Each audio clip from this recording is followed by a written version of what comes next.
911? What's your emergency? I think something happened to the Yelverton family. The door is wide open and there's blood. So much blood.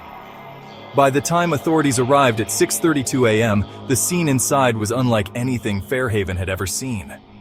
Officer Miller, with 17 years on the force, had to step outside to keep from vomiting.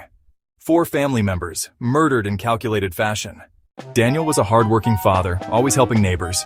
Renee packed love notes in lunchboxes, volunteered at school. They were, by all appearances, the perfect family. And maybe that's what made them a target. No forced entry, no valuables missing. Security cameras disabled at 1:12 a.m. Someone knew what they were doing. Suspicion fell on Daniel's brother Conrad, who battled addiction. But his alibi checked out. Then they found it. 2 weeks before the murder, Renee filed a complaint.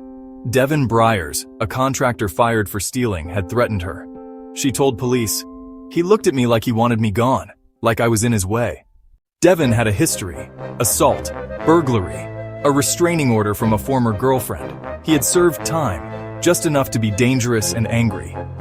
When detectives visited Devin's trailer on the outskirts of town, he wasn't home. But inside, they found something chilling. A wall covered in photographs of the Yelvertons, pictures taken from afar. Ivy riding her bike, Renee watering the garden, Daniel walking the kids to school. Beneath one of the pictures was a single phrase scrawled in red marker: "They took what was mine." For 48 hours, the town was gripped in fear. Devin had vanished, schools closed, parents kept children inside. The town that once left doors unlocked at night now slept with loaded guns beside their beds. Then came the break. A retired railroad worker named Hank called in after seeing a man who fit Devin's description sleeping inside an abandoned maintenance shed near the tracks. SWAT moved in quietly. Devin was found asleep with a loaded pistol by his side and a bloodied hunting knife hidden in his boot. The arrest was tense. One wrong move and it could have ended in a bloodbath. But justice, for once, didn't flinch. Devin was taken into custody without a shot fired. During the interrogation, he barely spoke. When asked why he did it, he simply muttered, "They thought they were better than me. They thought they could take my job, my respect. I made sure they wouldn't forget me." There was no remorse, no apology, just venom in his eyes. The trial drew national attention. Prosecutors revealed details that made even the most stoic courtroom veterans tear up. How Ivy had been found curled next to her teddy bear. How Elijah was clutching his blanket. How Renee had thrown herself over the children in a final act of futile protection. Devin never looked up once during the testimonies.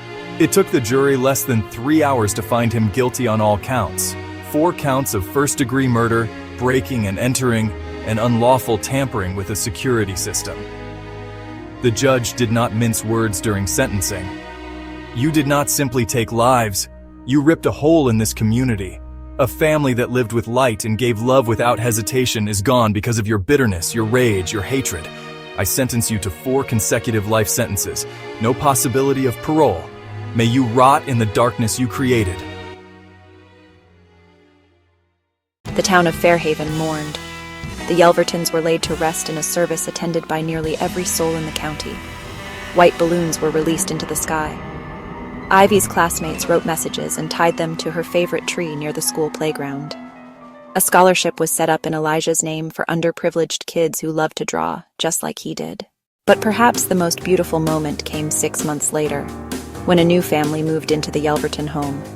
The house was repainted, flowers planted again, and children's laughter returned to the front yard.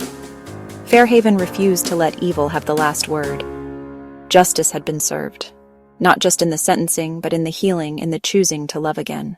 And the memory of Daniel, Renee, Ivy, and Elijah would live on, not as victims, but as a reminder that even in the face of cruelty, goodness would rise again. If this story moved you, please like and subscribe.